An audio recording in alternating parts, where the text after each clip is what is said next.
Bonjour, l'objectif de cette courte vidéo est que vous soyez capable de déterminer le sens de variation d'une fonction affine, ceci à partir de son équation ou bien à partir de sa représentation graphique.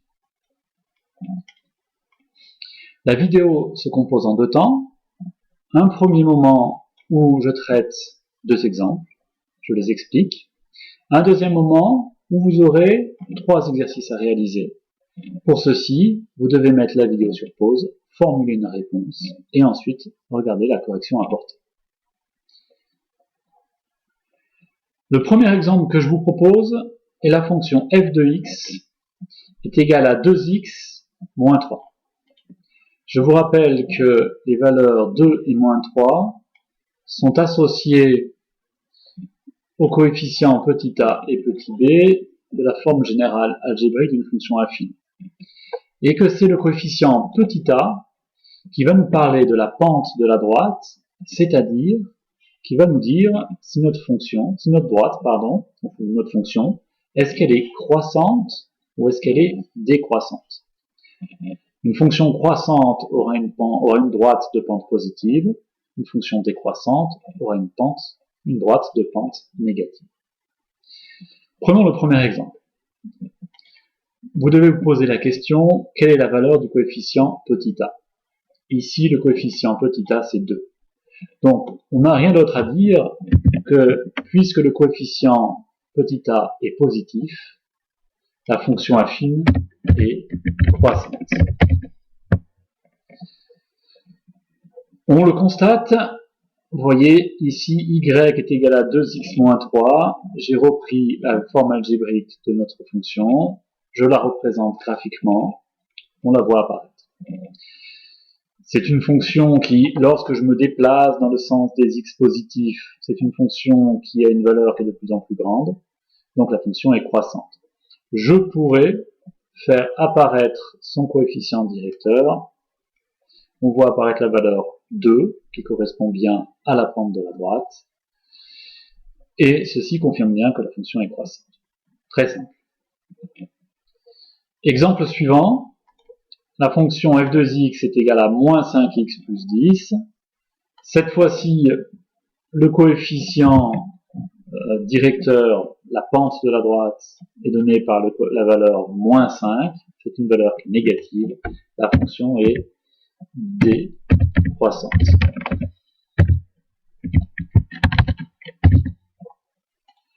On peut le constater sur le graphique, moins 5x plus 10. J'ai préparé le tracé. Voici la représentation graphique de la fonction. C'est une droite. Elle est décroissante car elle va vers des valeurs de plus en plus petites lorsque x augmente. On peut demander le coefficient directeur de la droite. Toujours ce fameux triangle de la pente. Une unité à l'horizontale, moins 5 unités à la verticale. Donc notre droite est décroissante. Notre fonction est décroissante. Voilà, donc c'est très simple. Maintenant, à vous de traiter les trois exemples suivants. Mettez sur pause la vidéo et traitez-les.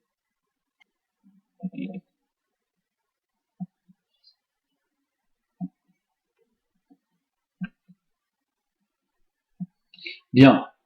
Alors, corrigeons. À chaque fois, vous devez vous poser la question, quel est le coefficient petit a? Alors, pour la première fonction, 5 huitièmes x, f de x est égal à 5 huitièmes fois x, moins 14. Le coefficient petit a, attention, ne pas se tromper, c'est pas moins 14, c'est 5 huitièmes. Alors, c'est une fraction, mais peu importe, une fraction c'est un nombre, vous prenez votre calculatrice, vous pouvez voir combien ça vaut. Ce qui est important de voir ici, c'est que c'est un nombre qui est positif. Donc, aucune question à se poser supplémentaire, notre fonction affine est croissante. La seconde, f de x est égal à moins 30 plus 6x. Alors, vous avez vu que j'ai inversé l'écriture de la fonction, ça n'a aucune importance. J'ai commencé par mettre ici moins 30, vous remarquez qu'il n'y a pas de x derrière, donc en fait ça correspond au coefficient petit b. Et le plus 6, la valeur 6, elle est liée à x, donc c'est celle-ci, c'est ce plus 6 qui est le coefficient petit a.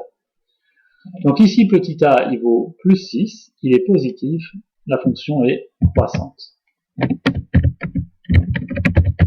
Il ne fallait surtout pas penser que le coefficient petit a c'était moins 30. Non, l'écriture a été inverse.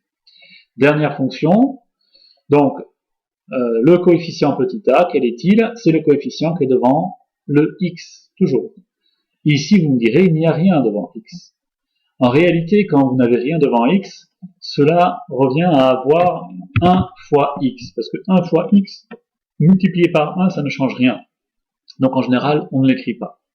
Et si le coefficient, donc quand il n'y a pas de coefficient devant x, ça veut dire que c'est 1. Et s'il n'y a pas, et si le coefficient 1 est un coefficient qui est positif, donc nous avons encore une fonction croissante. Donc notez une chose, c'est que si devant, je rajoute un exemple, si devant le x, il y avait un signe moins, comme ceci, cela voudrait dire que le coefficient petit a vaut moins 1. Dans quel cas, on aurait une fonction cette fois-ci, encore une fois, croissante, ben non, décroissante, parce que le coefficient a été négatif. Voilà, j'espère que cette courte vidéo vous aura permis de comprendre comment est-ce que l'on reconnaît une fonction croissante, une fonction décroissante, juste en regardant sa formule. Vous remarquerez que dans les exercices, il n'y a pas eu besoin de tracer les représentations graphiques pour déterminer si la fonction est croissante ou décroissante. Merci, au revoir.